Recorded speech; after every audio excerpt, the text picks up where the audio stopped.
जय श्री कृष्ण दोस्तों।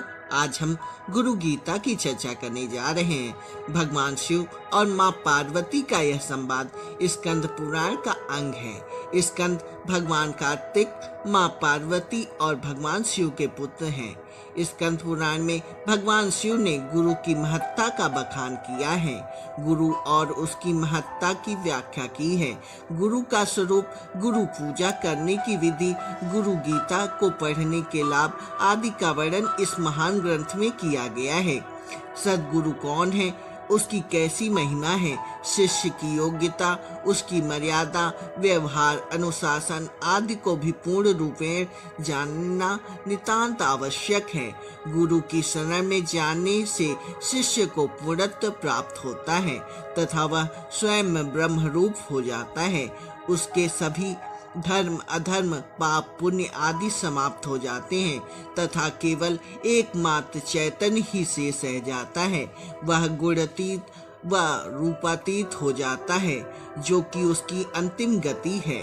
यही उसका गंतव्य है, जहाँ वह पहुँच जाता है। यही उसका स्वरूप है, जिसे वह प्राप्त कर लेता है।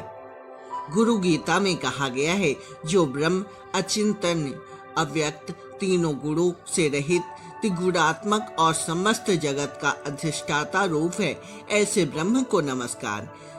ऋषियों ने सुत जी महाराज से कहा है, हे महाज्ञानी, हे वेद वेदांगों के जानकार, प्यारे सुत जी, सर्व पापों का नाश करने वाले गुरु का स्वरूप हमें बताओ, जिसको सुनने मात्र से मनुष्य दुख से विमुक्त हो जाता है, जिस उपाय से मुनियों की सर्वज्ञता प्राप्त होती है, जिसको प्राप्त करने से मनुष्य फिर से संसार बंधन में नहीं बंधता।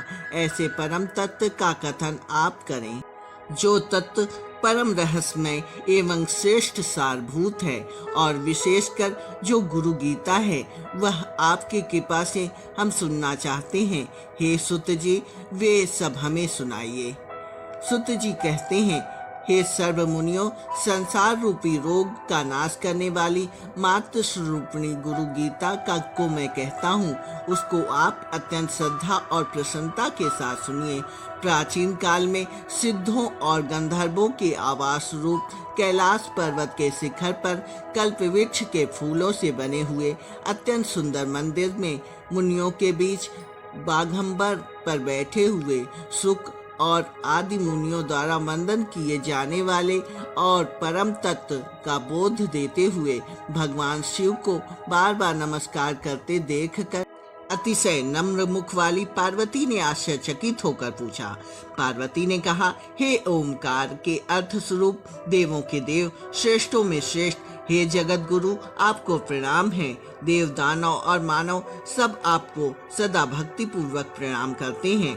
आप ब्रह्मा, विष्णु, इंद्र आदि के नमस्कार के योग्य हैं। ऐसे नमस्कार के आश्चर्य रूप होने पर भी आप किसको नमस्कार करते हैं? हे भगवान, हे सर्वधामों के ज्ञाता, हे शंभु, जो व्रत सब व्रतों में श्रेष्ठ है, ऐसा उत्तम गुरु महात्मा कृपा करके मुझे कहें। इस प्रकार बार बार प्रार्थना किए जाने पर महादेव ने अंतर से खूब प्रसन्न होते हुए पार्वती जी से इस प्रकार कहा।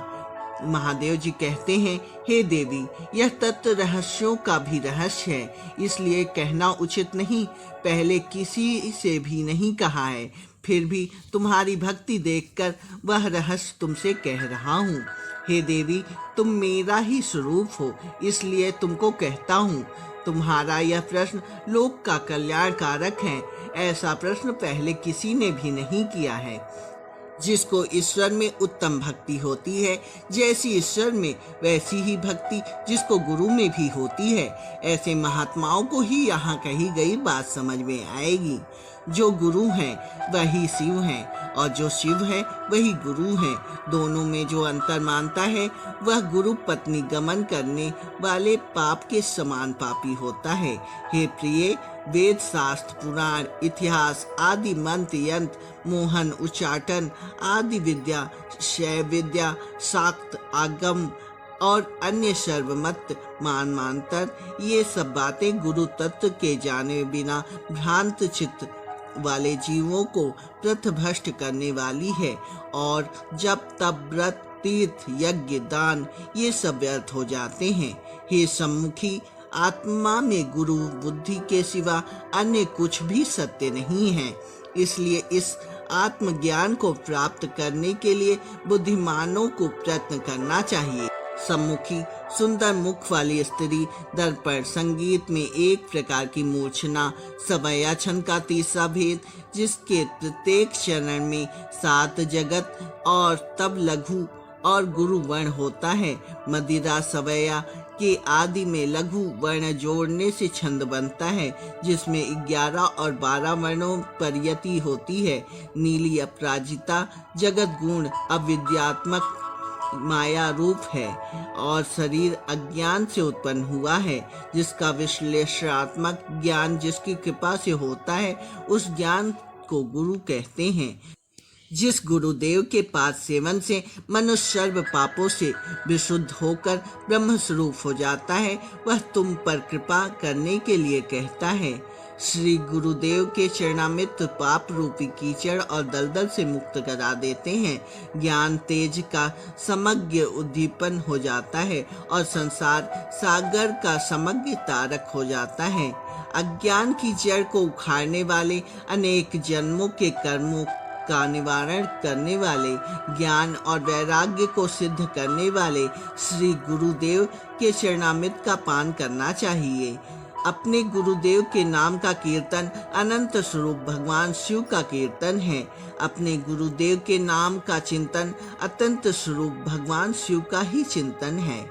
गुरुदेव का निवास स्थान काशी क्षेत्र है। श्री गुरुदेव का पादोक गंगा जी, गुरुदेव भगवान विश्वनाथ और निश्चय ही साक्षात तारक ब्रह्म है। गुरुदेव की सेवा ही तीर्थराज गया है। गुरुदेव का शरीर अक्षय वट वृक्ष है। गुरुदेव के ही चरण भगवान विष्णु के चरण हैं। वहाँ लगाया हुआ मन तारक दाता हो जाता है। ब्रह्मा श्री गुरुदेव के मुखार बिंदु में ही स्थित है। वह ब्रह्म उसकी कृपा से प्राप्त हो जाता है। इसलिए जिस प्रकार स्वेच्छाकारी स्त्री अपने प्रेमी पुरुष का सदा चिंतन करती है, उसी प्रकार सदा गुरुदेव का ध्यान करना चाहिए। अपने आश्रम, जाति, कीर्ति, पालन पोषण ये सब छोड़कर गुरुदेव का ही समग्र आश्रय लेना चाहिए। विद्या गुरुदेव के मुख में रहती है और वह गुरुदेव की भक्ति से ही प्राप्त होती है। यह बात तीनों लोकों में देव, ऋषि, पितृ और मानव द्वारा स्पष्ट रूप से कही गई है। गु शब्द का अर्थ अंधकार और रू शब्द का अर्थ प्रकाश। अज्ञान को नष्ट करने वाला जो ब्रह्म रूप प्रकाश है, वही गुरु है। इसमें कोई भी संशय नहीं है। गुकार अंधकार और उसको दूर करने वाला रूकार है। अज्ञान रूपी अंधकार को नष्ट करने के कारण गुरु कहलाते हैं। गुकार से गुणातीत कहा जाता है और रूकार से रूपातीत कहा जाता है। गुण और रूप से पर होने के कारण ही गुरु कहलाते हैं। गुणातीत गुणों से अल्पित, परे और भिन्न, जिसका सत्य, रज आदि गुणों से कोई संबंध ना हो और जो इन सब से परे हो, परमात्मा या ब्रह्मा की संज्ञा हो। परमात्मा जो धीरे धीरे मनुष्य दुख सुख में सम तथा अपने स्वरूप में स्थिर रहता है, जो मिट्टी के ढेले को पत्थर और पत्थर को सोने के समान ही समझता है, जो प्रिय अप्रिय में समानता रखता है, जो अपनी निंदा स्तुति के समान ही समझता है, जो मान अपमान को एक बराबर समझता है, जो मित्र शत्रु के पक्ष में सम रहता है और जो संपूर्ण कर्मों के आरंभ का त्यागी है, वह मनुष्य गुणातीत कहा जाता है। जो मनुष्य प्रकृति जन्य गुणों से दूर, उदासीन, सम, तटस्थ है, वही गुणातीत कहलाता है। गुरु शब्द का प्रथम अक्षर गु माया आदि गुणों का प्रकाशक है और दूसरा अक्षर रू माया की भ्रांति से मुक्ति देने वाला ब्रह्म है। गुरु सर्वश्रुति रूप श्रेष्ठ रत्नों से सुशोभित चरण कमल वाले हैं और वेदांत का अर्थ के वक्ता हैं। इसलिए श्री गुरुदेव की पूजा करनी चाहिए, जिनके स्मरण मात्र से ज्ञान अपने आप ही प्रकट होने लगता है और वे ही सर्व संपदा रूप हैं। अतः श्री गुरुदेव की पूजा करनी चाहिए। समदमादि गुण जिनका आधार योग्याभ्यास से तत्पर योगी अपनी योग विद्या के प्रचार से योग विद्या चाहने वाले का आत्मबल बढ़ाता हुआ सब जगह सूर्य के समान प्रकाशित करता है। मर्यादा भक्ति से भगवत प्राप्ति समाधि साधनों से होती है, किंतु पुष्टि भक्ति में भक्त किसी साधन की आवश्यकता न होकर मात्र भगवत कृपा का आश्रय होता है। मर्यादा भक्ति स्वीकार करते हुए भी पुष्टि भक्ति ही श्रेष्ठ मानी गई है। संसार रूपी वृक्ष पर चढ़े हुए लोग नरक रूपी सागर में गिरते हैं। उन सब का उद्धार करने वाले गुरुदेव को नमस्कार है। जब विकट परिस्थितियाँ उपस्थित होती हैं तब वे ही एकमात्र परम बांधव हैं और सब धर्मों के आत्मस्वरूप हैं। ऐसे गुरुदेवों को नमस्कार। संसार रूपी अरण्य में प्रवेश करने वाले दिग्मूढ़ की स्थिति में चित्त भ्रमित हो जाता है। उस समय जिनके मार्ग दिखाया उन्हें गुरुदेव को नमस्कार किया जाता है। इस पृथ्वी पर त्रिविध ताप आदि व्याधि और उपाधि रूपी अग्नि से जलने के कारण अशांत हुए प्राणियों के लिए गुरुदेव ही एकमात्र उत्तम गंगा जी हैं। ऐसे गुरुदेव को नमस्कार।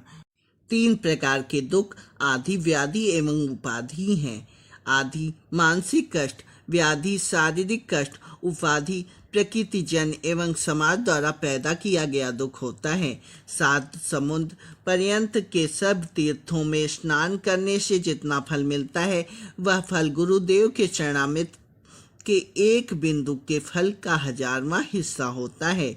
यदि भगवान शिव नाराज हो जाएं तो गुरुदेव बचाने वाले हैं, किंतु यदि गुरुदेव नाराज हो जाएं तो बचाने वाला कोई नहीं होता। अतः गुरुदेव को संप्राप्त करके सदा उनकी शरण में रहना चाहिए। गुरु शब्द का गु अक्षर गुणातीत अर्थ का बोधक है और रू अक्षर रूपातीत स्थिति का बोधक है। ये दोनों स्थितियां जो देते हैं उनको गुरु कहते हैं। हे प्रिय, गुरु ही त्रिनेत्र रहित साक्षात शिव हैं।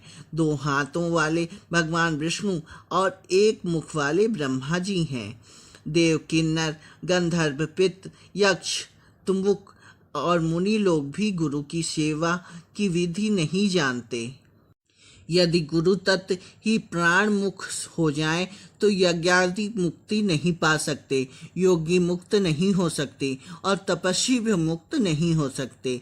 गुरु सेवा से विमुख गंधर्व, पित्त, यक्ष, चारण, मुनि, ऋषि, सिद्ध देवता आदि भी मुक्त नहीं होंगे।